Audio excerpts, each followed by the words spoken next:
Hey, church. This coming Thursday and Sunday, we're going to be talking about legalism, license, and love from Romans chapter 14.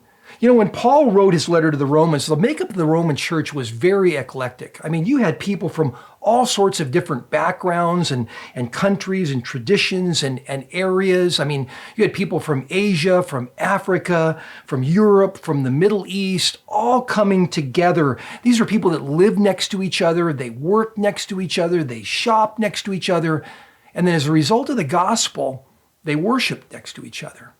Imagine that. All the traditions and everything that they brought to the table during this time.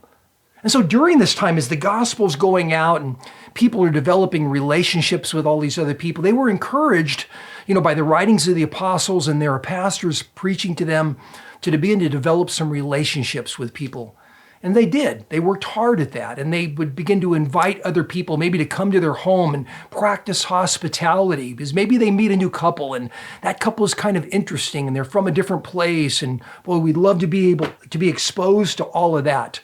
And so let's just say, for example, set up a scenario. Let's just say that you meet this couple at church and you decide, hey, we're going to invite them over for dinner because they're kind of interesting. So you invite them over and they show up at the house, and that meat that you put before them offends them.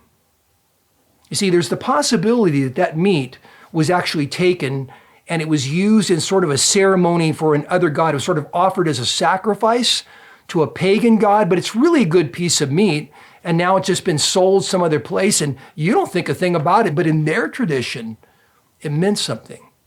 You see, that was a sacrifice. It was made to another god. Nothing to you, something to them. See how this could potentially brew a problem up within the church, the people getting along together? Paul's going to deal with that. And how do we deal with people having different views on things? How do we deal with the people that are maybe much more legalistic and they have a long list of can't do's? And then the people that have a license that I can do anything I want. Which am I supposed to be, or is there a third? That's what we're going to be talking about on this Thursday and come Sunday. God bless you. See you then.